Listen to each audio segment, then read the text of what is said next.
Hey guys, how y'all doing? My name is Kieran and this is Fox Off RPG. So today we're doing another review. I've been trying to get more of these out there lately, and it's going to be of another Black Oat entertainment product. One of my favourite creators out there, Alex T. So this is Riftbreakers 2nd edition, or 2E, however you want to put it. Same thing. This game is brilliant. It's a D100 roll under system, so if you have a 50% chance to succeed at something, you need to roll a 50 or under to succeed. It's very simple, very straightforward. The game works really well. It's very smooth. There's a few things here and there which I think happens with a lot of games, is where to place certain things or certain rules. It's kind of hard to figure that out. There's one or two things that I change around a little bit where they're placed. It's not that much of a big deal at all, to be honest. But before we get into the review, I want to give a big thank you to everyone who likes, comments, subscribes. Helps the channel massively. I will leave a link in the description below where you can find my X account, ttrpg affiliate link if you want to get anything on DriveThru or any affiliates.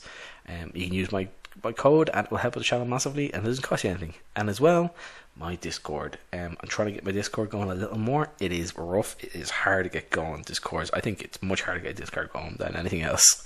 But yeah, let's get into Riftbreakers. So let's open up this book and table of contents. It's quite a big book. It's over 300 pages long, and I believe there's around 91 or 90 odd something creatures and monsters and stuff like that.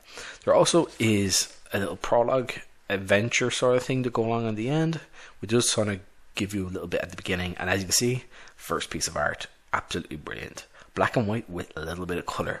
Super cool. Basically talks about the Riftbreaker 2nd edition, where it came from, how the gameplay is going to work. It's going to have a real MMO type feel to it, and I'm going to talk about the feel of the world. It has a definite sense of what it is, but in my head I feel like it could be any type of world, because I could imagine it being like an anime style world. Maybe it is like a weird medieval style world in your head, but it has these riffs into it. For me, I imagine more of an anime style, which I think is kind of cool. We just talked about like the type of dice you're going to have. You're going to have D100 is going to be the main one. Obviously, you're going to have D4s up to D20s. You know, different things and charts and rolls you're going to have. Because it does have DM-less rules for solo play, which can also be used for inspiration and NPC generation and so forth. And the whole idea of the character stuff in this is you build any character you want, which sort of feeds into my idea or how I feel about it being sort of an anime world. At least that's the world I imagine. You have your bunch of like Japanese sort of kobolds, which are basically dogs, like little furry dog people, which is hilarious. You have the Japanese sort of styled elves. It's just the feel I have in my head. I feel what goes well with this. That's just me. If you want, you have this grim, dark, dirty feel to everything. But the combat is very engaging, very simple, easy to understand, all this stuff. So you are a stranger, so as a dangerous land to explore, you are a stranger forcibly brought to Carloth by means unknown, with no recollection of your past life. As you awaken within the labyrinth, you quickly realize that you must learn the rules of this new world, or die trying. The land of Carloth is torn by deadly rift storms that pour endless hordes of monsters and abominations. Only those brave enough to enter the rift can defeat the Rift Lords, can hope to bring some rest to these ravaged lands. So you are a classless character. It talks about how you're easily going to get it. Has MMO style gameplay with random loot, rewards, encounters, handouts, crafting, stuff like that. A strange yet familiar world full of unique variations of most common fantasy tropes. Explore like basically the town, random quests, rift generators, all that stuff is going to be in here. Lots of random tables. Pretty awesome. This piece of art again is super cool. You have your black and white, but it has a little bit of color in it. Now, this is a sword, but it kind of has that nice Old Republic look with the mask, the cloak, and the armor. But he has like a normal sword, which is pretty cool. So you are going to have ability pool when you first create your character. Now, this is one of the things I talk about is the placement of certain things. So you have your character creation stuff is actually not properly until like page 55, I think it is, but it does give you some idea of what's going on here. You're going to have a pool of 20 points that can be put several different ways when it into like abilities and stuff like that. You have a luck score, a a chance of doing parrying. You have your protection rating, and then you have your skills. So some skills are going to have an automatic percentage chance. So agility, you're going to have an automatic 10%. Alchemy, you're not going to have anything. Athletics, you will have 10. Endurance, you will have 10. So there is a certain amount of things you're going to have something in. So you have hearts and abilities. So you can only have up to 12 hearts and abilities in your loadouts, but you can have several loadouts at a time, which requires you can only change it. I believe it's once per day, but you have an option of several different. I think it's 4 loadouts in total. You have your different hearts. Now your hearts are going to be essentially your class list, but you're going to have these are going to be your type of focus you're going to start out with. You're going to start out with several, or you're going to choose from where 2. But there's a bunch of these here. Like you have your arcane heart, which is going to be your magic. So you have your fireball, arcane blasts, telekinetic push. You then have your arrow heart. You have combat and non-combatant stuff here, which is obviously about your range sort of stuff. Bastion hearts. So that's going to be your think of your tank-like abilities. You're going to be absorbing damage. Blade heart, obviously, you know, sword play. Death heart, devastation. So he's going to have a bunch of these. Elemental hearts, might heart, restoration, obviously healing, ritual, magic, you know, all this stuff. It all comes along. But once you get to around, I think it's page 55. I believe it's 55. You actually get the proper character. Yeah, it's actually 52. You're going to get the proper character creation. So when you're creating your character, you can just outright say what kind of character you are, or if you want, you can then roll up and decide a few points here and there, like some mutations you might have, what they might actually look like, appearances they might have. If you want to have some extra cool stuff, you can. Like maybe your character has an ectoskeleton plates on the outside, or crystalline growths. But this is the important part. So you're going to have an ability pool. Now, this is going to be sort of written out in as how do I put it? Like it's being narrated almost. And let's just read the first part so you get an idea of what I mean. Is this how you always look like? Is this really you? And furthermore, where exactly are you? Why are you here? You stop to think for a moment, and you quickly realize that you do not have an idea of how you got here. You have no recollection of who you are, nor can you remember any details about yourself beyond your name. There is nothing about your past you can remember. So then you're going to write down a 20 ability pool. You're going to have 20 points in that. Write down your Aether, which is going to be 10. You're going to roll 2d6 plus 15. And that's going to be your health points. You have 0 luck, and then you write down your name. You quickly look around at yourself, and you suddenly realize that you are completely naked. While feeling embarrassed and desperately taking a look at a look around you, hoping to find some clothes, the ground trembles behind you as you turn and see a pillar surging from the earth, with a pedestal atop it. On a pedestal, you find a few items. You obtain a plain tunic. Serves as heavy clothing and tells you a page you can look at, but requires no proficiency to be worn. You obtain a weapon of your choice. If it is ranged, you also obtain 8 arrows or bolts, and it tells you what page to check. You also obtain 2 potions of minor healing. So then it's going to continue like this as you go down in health. So you're going to find some weapons. You're going to pick your weapon. Then you're going to increase that weapon skill by 60. I meant. So say if you want to be an archer range type character, okay, you put into archery 60 points from the get-go. Then you're going to choose a different weapon. Maybe you want to just have a normal sword. If you have a sword, we get plus 40 points in that. We then have a 20 point pool as well. Remember, guys. So keep going along in here. Increase 2 non-weapon skills by plus 40%. Increase 3 non-weapon skills by 30%. increase 4 non-weapon skills by 15, and increase 4 non-weapon skills by 10. These modifiers cannot be changed within the same skills. You gain proficiency with a weapon and armor of your choice. Choose the crystallized hearts. So basically you're going to have different kind of hearts you can have from the get-go. You can have arcane, might, restoration, or shadow. You obtain 6 heart essences to unlock heart abilities from 2 hearts you've previously stepped. So if you have went for the might heart, you can then choose some abilities from that. And let's say we went with restoration and might. So think you're like a paladin type character. You can then take some of the skills from there. So let's look at might. I think it's the next one here. I feel like I've gone past it, guys. Might. So then you're going to choose skills from this. Now they're going to have a cost and a range and a type of action it's going to cost. Remember, we have 20 of these we can take. So you have 2 weapon hand mastery, unbound fury, unyielding, non-combat abilities from this as well, restoration heart. So you basically get to choose what you want. Then pick an adventure path, an achievement path on pages 58 and 62, basically next page. And then you're going to continue your page on 313. Yes, basically at the end of the book. So we're going to look at the achievement paths, and you're going to choose one. So this is going to be based on the type of gameplay and how we want to go about doing things. Path of the Shadows, Path of the Slaughter, Path of the Arcane, an Explorer, Path of the Diplomat.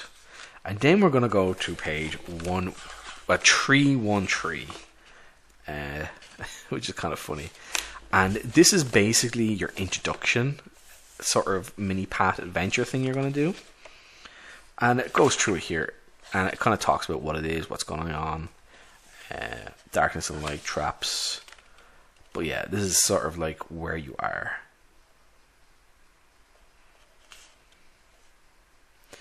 You can take damage, you can have some fights here. Yeah, but it's going to be very simple and easy to do. It's just to get you into the idea. You have a chance to do some crafting, you can find some crafting tools and use them. But yeah.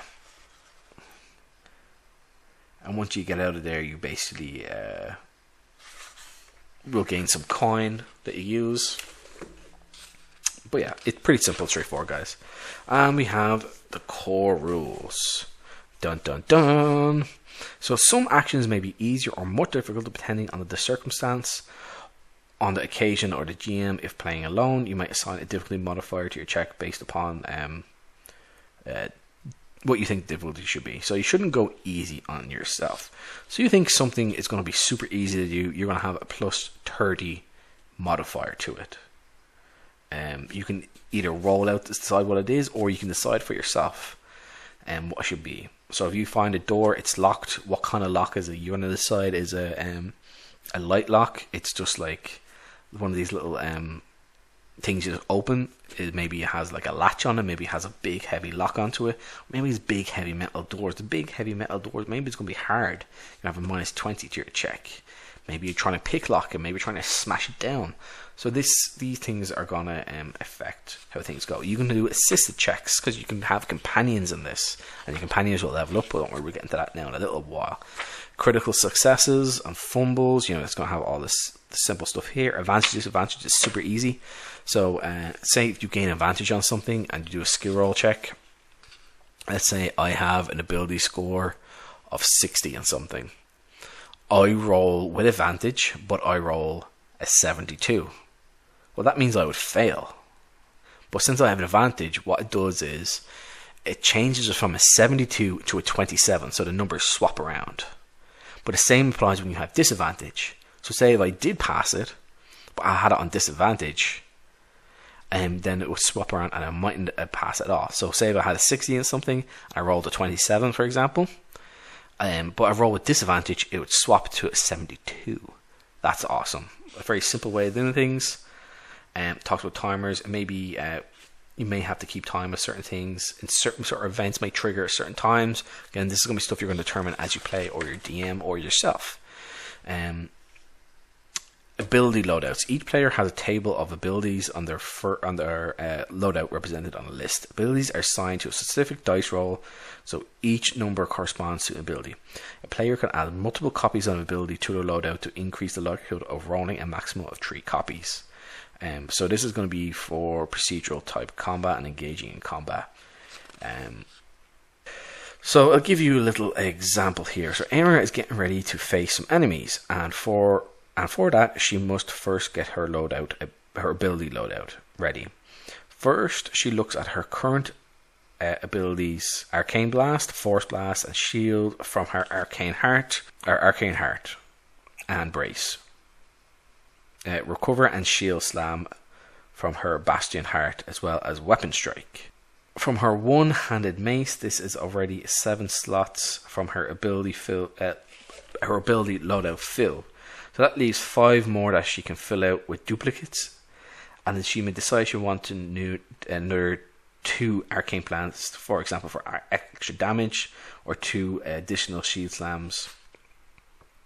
Last but not least, an extra shield to negate any incoming damage. She now writes this all down on her ability chart, or ability loadout, and it's ready to start the fight. Now, it is a bit weird at first when you do this. It does work though.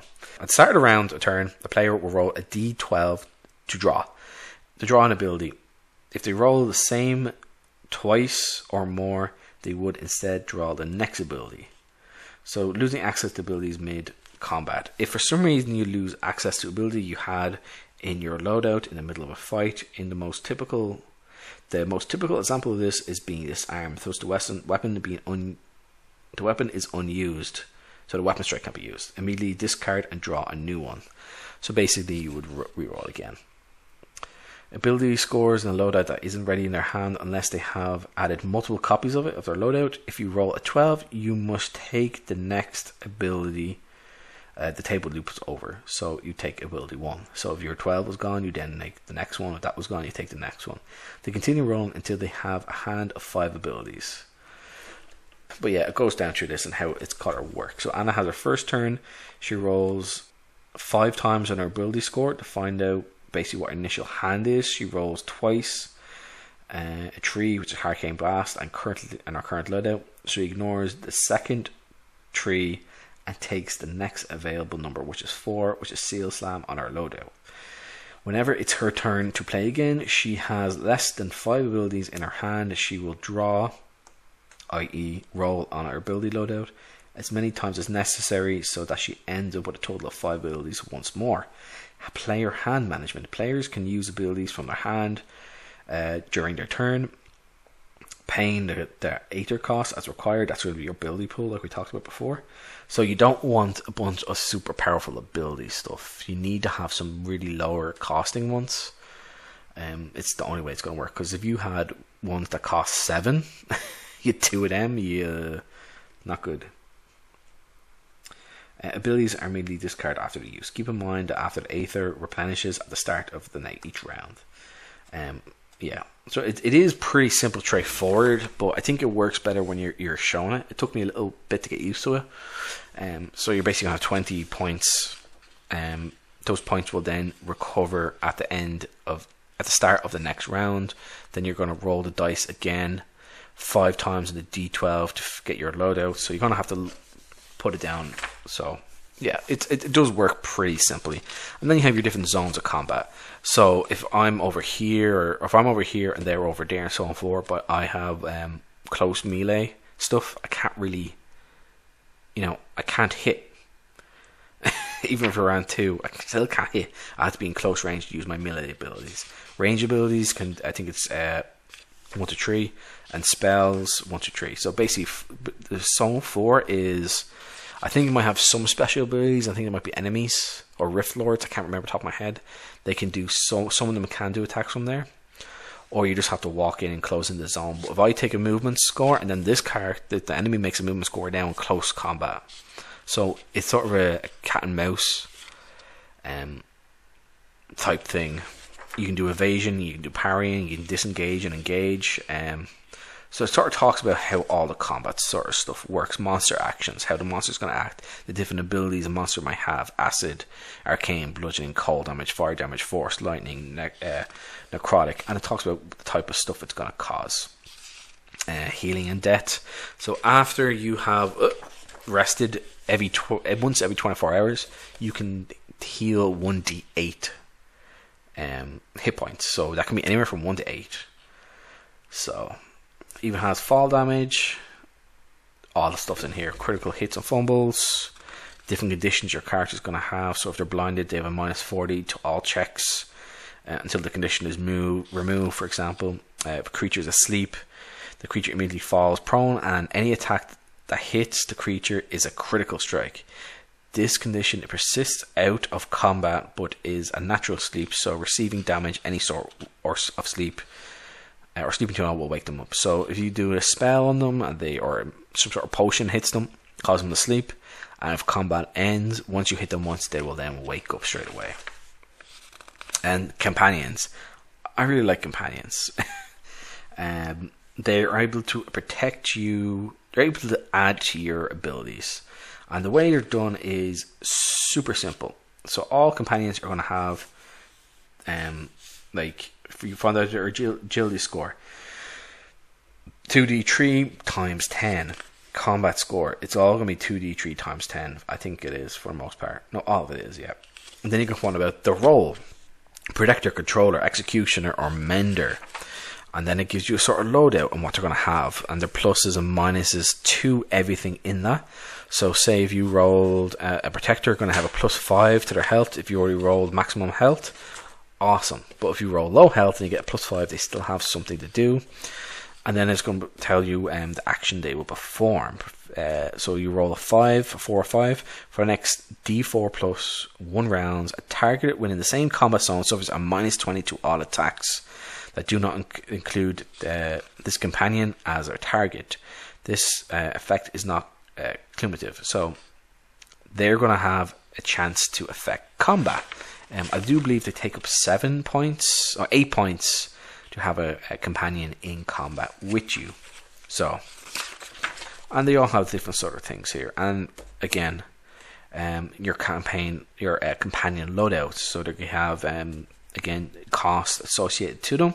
So your costs for your loadouts are going to take into account your companions if you have any, and your companions will level up for every 5 quests that are completed with a companion. And then what you do is you're going to roll your d12 and you're going to gain a plus in whatever it is. So for most of these, it's going to be +5, and some are going to be +1. Like +1 to damage, +1 to health, or it could be +5 to combat skill, agility, parry, perception, etc. You then have companion name generator here. D100, simple. It talks about playing without a game master. Now there's different types of solo play. This one is much more procedural type gameplay, or solo play, which Alex does have procedural stuff, which I don't mind at all. I quite like it from time to time, and I also like to have more free flow the way I personally do. There's no right or wrong way how you solo play, guys. But yeah, like, I think the combat in this will take a little bit to get used to. Maybe after 3 or 4 encounters, you'll be like, okay, I get it. It makes sense and how it works.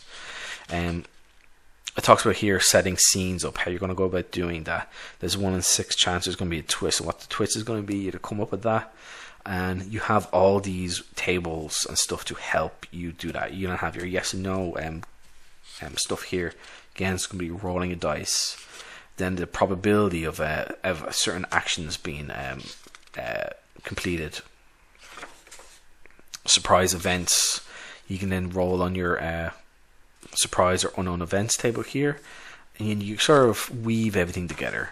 Again, this might take people a little bit of getting used to. Updating story arcs. Story arcs are overarching themes and scenes that thread from the backbone of a story. Once a scene is completed, you return back home. The interrogation yields interesting information. The tense chase abruptly ends when a quarry falls into a ravine. It is time to tally up your progress. So these things could go on for ages or be very short term. It's yeah, it's gonna take, it might take you a while to get used to, but it's all explained here fairly well. And then you have your action and theme tables. Sometimes I think Alex does a good job with these. They're well put together, but a lot of people when they do these, they just come up with random stuff and they don't really work that well. How to interpret an event or action. Is there anything interesting? Yes or no. You're going to have a D10, but it's going to be like basically 50-50 what happens. Significance of what it is, random action resolution, you have your success chances, tracking events. Again, it's all laid out here. Initial reaction of non-rift creatures. Again, like in any game, you're going to have your creature reaction table. Again, the same thing is going to happen with people. You then have your character basically generator. So you're going to have your NPCs details. What are they doing? What they look like? Are they happy? How old are they? They're male, female. What are they doing? Where are they going? And their motivations. And you can mix some of these tables together and you're going to get an interesting result. There you have Kotor. Basically, you're going to arrive here, and there's another awesome piece of art. Again, it's really getting the feel of the world. So to me, again, I think anime when I see this. It's not because of the art style, it's just like the way it's described. You can see here, you see you're a person, and then this rift cuts into the world, and you see another world or another area. And talks a bit more of the backstory here, like what the rifts are. They just came out of nowhere. About 50 years, a bunch of scholars came to be, or strangers came to be, and the guy came from the labyrinth, which is the thing we saw at the back here, which is sort of like where we start as well. Everyone starts here, which is interesting. Maybe there's some connection to the world.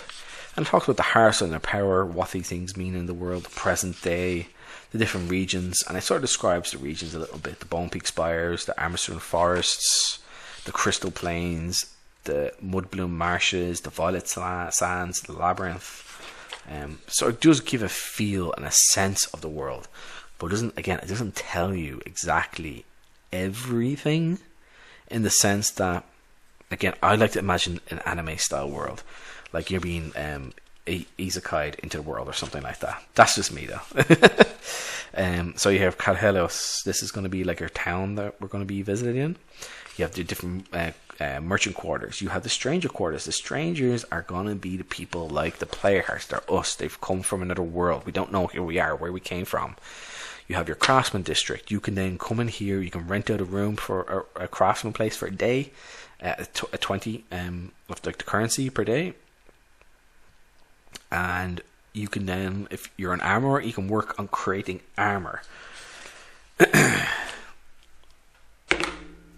got some in my eye, I'm scratching it. There we go.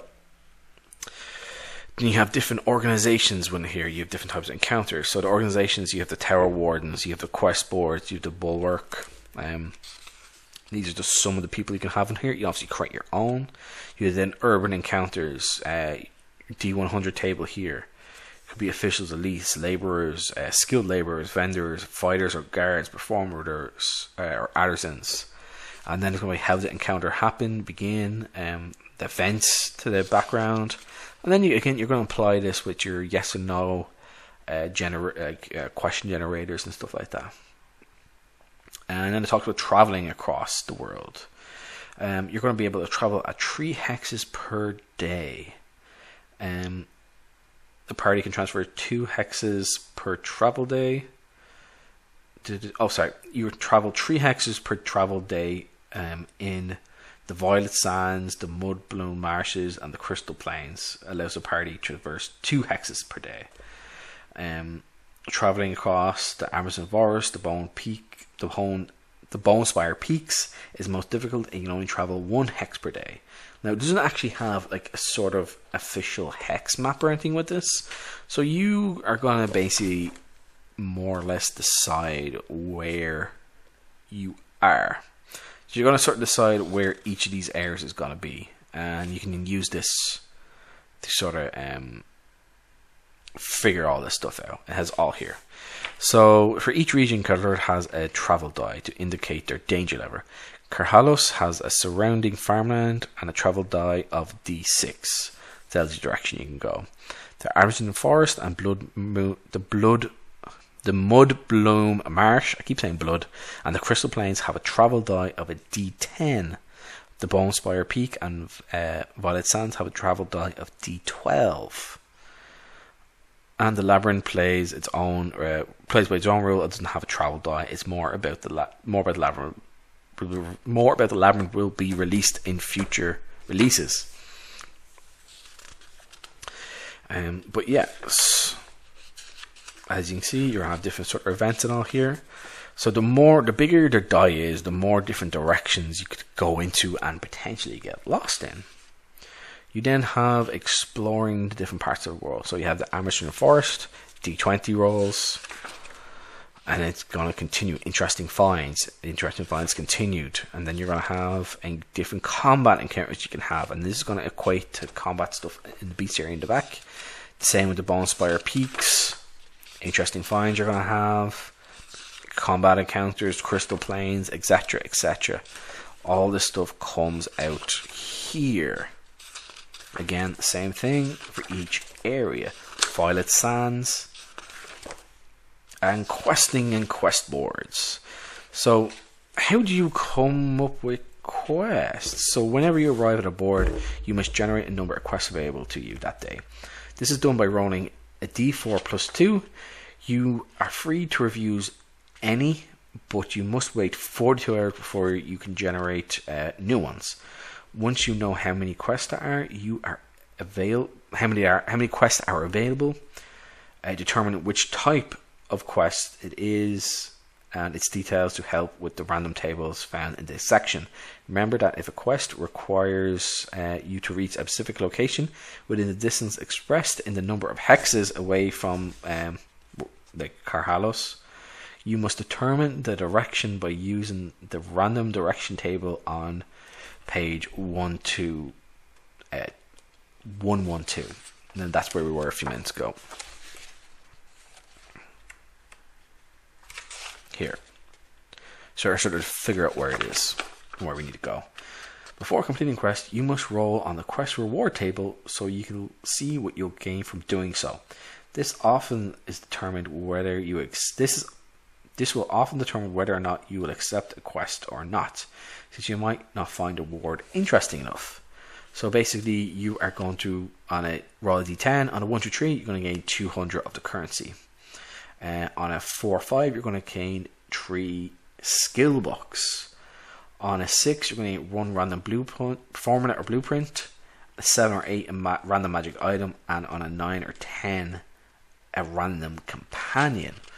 Which is, again, this is interesting, because if you get a companion, you then roll 1 up. If you don't have one, that's great. You now have a companion with you.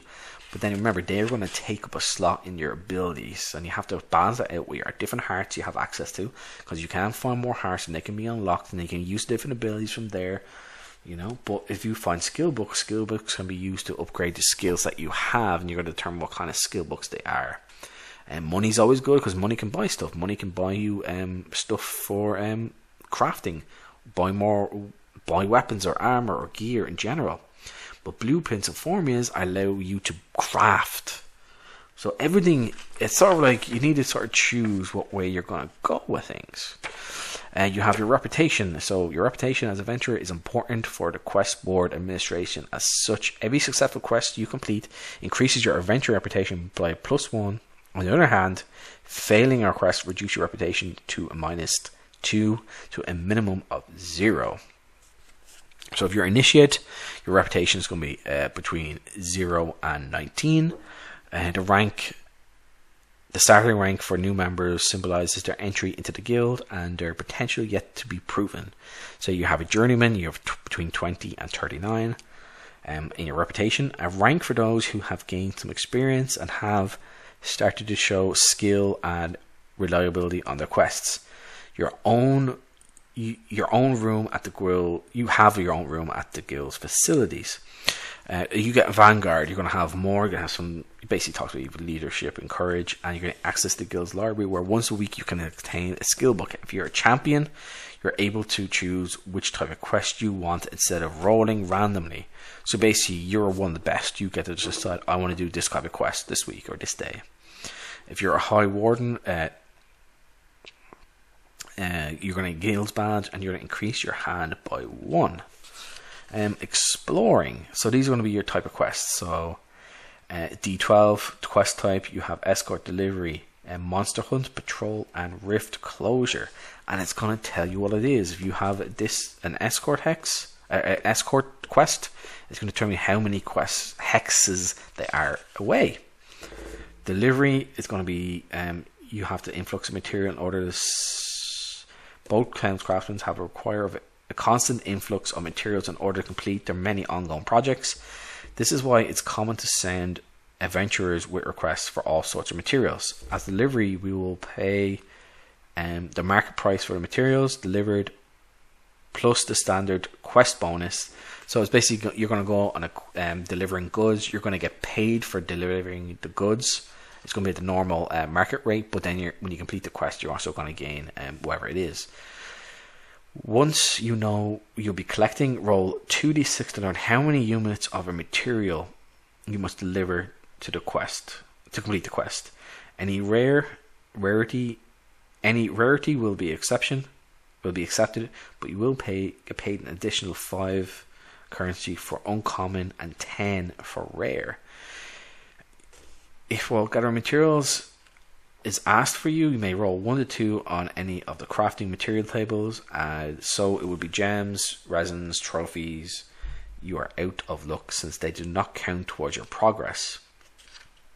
And it's going to tell you like you roll D6 material, alchemy parts or monster parts, and it can tell you the table and page number is going to be on, so you can go back there.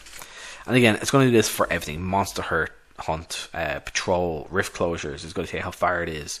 When you explore an area, you then have to find out where it is in the rift charts below. So rift closures will take the longest to do. They're going to be the most complicated and hardest quests. As you can see, explore the area. Once you explore the area, get a blank rift sheet, which will be included with the rest of the downloadable materials, and then you're going to figure everything out. As you enter the rift, roll on the rift determination table to find out what type of rift you're in, and then roll on the domination overall description and learn its dominant appearance and geography. So here's the rift domains, and then you have areas that are linked, going to be linked together. You're going to find out if you're in a frozen wasteland, what effect it's going to have, bitter cold, the different overall descriptions where things are. Same with the infinite deserts, lava fields, and I just go on and on like this for a little while. Primordial forests.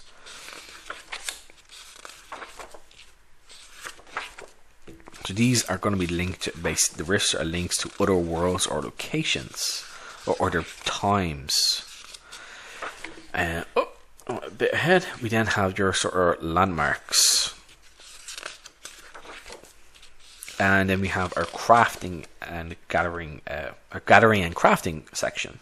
So anytime you are trying to craft anything with alchemy, armor smithy, or weaponsmithing, every time you successfully craft a new item for the first time, you'll gain a +1 in that crafting. This is on top of the usual methods of increasing the skill score. So you're basically always going to be gaining at 1 point every time you craft something, which is good. So you can start off the game with think of like a monster hunter type thing. I feel like I want to be a monster hunter type character. I want to go out in the world. I want to find rare monster parts and ores to then craft my own weapons or my armor. Because then you remember at the beginning of the game, you're able to have an increase of some non-weapon abilities. So maybe you want to put some more into crafting. And once you go into different areas, you have chances of finding mineral deposits. Remember we looked at that earlier, not too long ago? And then your mineral deposits, the alchemy ingredient found, the monster parts found when you're in an area after defeating a monster. And then let's talk about selling your gear. So, buying gear, weapon master, obtaining blueprint formulas.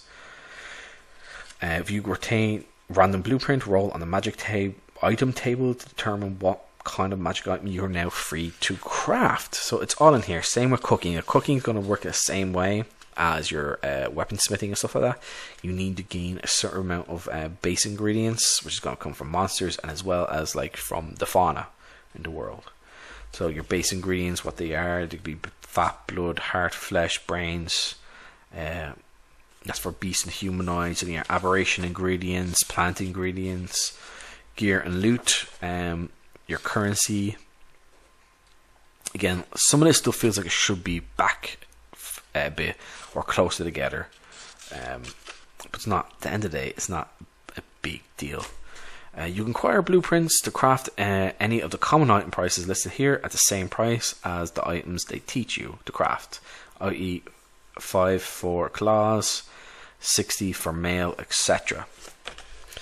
And yeah, pretty straightforward what you can find here. You can battle axes, claws, daggers, flails, glaives, crossbows, javelins, tridents, war picks, different types of ammunition here, armor, helmets, visors, hard leather, studded armor, soft armor, different shields, the cost and the parry bonus you're going to get from them, the crafting materials you're going to need. And like here is your base material. It's going to be like your ores. Then you have your paw symbol, which is going to be monster parts, and then the mushroom symbol is going to be the type of fauna you're going to need, which is cool. You then need, so if you want to be an armor smith, you then need to spend 200 currency in order to get that armor smith toolkit. It's going to be heavy, and it's going to be required for armor smithing. Same thing for alchemy, for stuff for cooking. You have a crowbar for doing things, for breaking stuff open. Again, this is going to allow some roleplay stuff to come in place as well. You also have sacks, which you're going to need to get later on as well. So you're carrying around weapons and gear and items you're going to find in the world. You also have your random magic generators for, you're going to roll up, okay, magic of identification, or finding what kind of magic item it is. You're going to find out the rarity, the type it is. If it's an armor, then what kind of armor it is. If it's a weapon, what type of a weapon it is. And this could be stuff you find from treasure chests, from defeating a monster. If you know, there's a lot of stuff in here. And then what it is here, you can then sell your magic items, and they all have based costs. So an uncommon magic item sells for 100, a rare is 200, an epic is 400, and others can be sold. Other magic items cannot be sold, so if it's not on that chart there, they cannot be sold. Again, it's very straightforward and easy. I think the most difficult part I did have with this was the combat at first, but then once you do it 3-4 times, it's pretty simple, pretty straightforward, if I'm being honest. Yeah. Loot. You have random findings of loot that you might find in an area. Alchemy creation, monster loot tables, the stuff you're going to find from your monsters. If you get a beast, this is the type of stuff you're going to find: a construct, an astral, aberration, elemental, humanoid, undead, plant, etc. It goes like that for a while. Epic magic items. Now, I think epic magic items can only be discovered what they are and the power they have from an arcane. I can't remember the term they use. Basically, someone who specializes in arcane magic, like, you're able to identify it. Talks about sentient weapons here. You know, there's going to be your personality stuff you're going to be used to having in other games, but then it gives you, okay, this weapon is bloodthirsty. This weapon craves violence and bloodshed. They may push the wielder towards conflict and urge them to fight recklessly. So this is going to be more roleplay chance. Also, you can use your random dice, your yes or no dice, to determine if you're going to just charge into combat. And it talks about role-playing your sentient weapons. Evolving a sentient weapon, all this stuff. It goes into your Beastiry then. Yeah. Just talk about enemy scaling, basic attacks, range, monster stat blocks is going to be very similar to your people at a very basic level. Any traits they might have, they might just be a pack animal. So you have a +5 combat for each other of its type taking part in a fight. It has penetration. This creature ignores X amount of armor. So if you had a plus 30 in total to your armor, and then a creature had a plus 10, you would act as if you had only had a plus 20 to your armor, for example. It has with the Rift Lords, and who they are, the type of combat damage they do, how many combat zones they are going to be close to you, or in order for weapon stuff to take effect against you and them. Like you have your Ancient Ent. It has one action. It has an agility of 1, but it's very athletic at 80. It has a combat skill of 80, an endurance of 80, and a health of 20. This guy is going to be very slow moving, but very combat efficient, and has a lot of health, or a decent amount of health, I should say. And here's his actions. You're going to basically roll a dice, and it's going to tell you what action it takes each turn, and that's it. That's how the monsters work. It's super simple, very quick. Again, once you do this a few times, you're going to snap on real easy. I think actually the monster part is easier to understand than the weapon chart, like your loadout chart, I should say. But yeah. And there is like 90 of these in here, guys. There is an absolute ton. Each take up 1 page, which I think is good. Now, some of them are going to take up a bit more and a bit less, but I think Alex just wanted to have everything on 1 page. You don't have to go from page to page from reading monster stats, which is fine. You probably could get a couple pages less from doing that, but it's not a big deal. It's it's around 300 and something pages in here. Yeah, 300 and let's see. Yeah, 324. Yeah, 326 or so. But yeah, you have different types of creatures, monsters: slime beasts, sky rays, skeletons, shadow stalkers, ship creepers, mummy guardians, obsidian vultures, mossy horrors, maelstrom elementals, lightning elemental, lesser labyrinth guardians, jellyfish swarm, land golem. Again, when you're going to be in different areas, you're going to have different types of monsters which could appear in those areas. So they'll tell you what it is, and then you need to look it up. But yeah, cave trolls, blaze drakes, beastmans, it's all here. Yep. Again, there's only a few things in here which I'd probably change the location of, but then other people might want to have them. That's the hardest thing about RPG games, is where to put certain things. Like, again, we have tables in here which reference, go to page 172 or whatever, 175. But it's kind of related to what's going on, but we're on page like 60 something. But then if I move that there, all the other stuff that comes after is also heavily related to it. But then it's not related to a lot of the other stuff. So it's kind of like, that's my only thing about RPGs, is you never really know where to put certain things. But yeah, that's the layout. It works well. Just I had 1 or 2 issues before with finding some of the stuff. That was all. It took me a few minutes, so what I mean, but I had some issues. The combat took the longest for me to get used to, just because it just felt kind of weird, a bit different. But once you got it down, it's like, oh, this is easy. Okay, it's round 1. I'm going to roll my D12 5 times. Boom. Okay, this is my abilities that I can have and use. Okay, grand. I have 20 points. Okay, my abilities, the round is done, and then it's on the next turn. I'm going to roll my D12 5 more times. My points regenerate to the maximum 20 again, and then that's my combat. It's very simple. But yeah, that's going to be Riftbreakers 2nd edition. Review. I think it's a very good game. It's, again, this is only out a few weeks on POD. I do believe the hardback offsets are in the middle of being mass produced.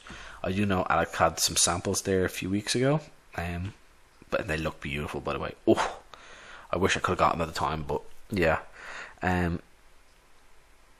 Yeah, the world is also very open-ended in terms of the feel and how you could have it.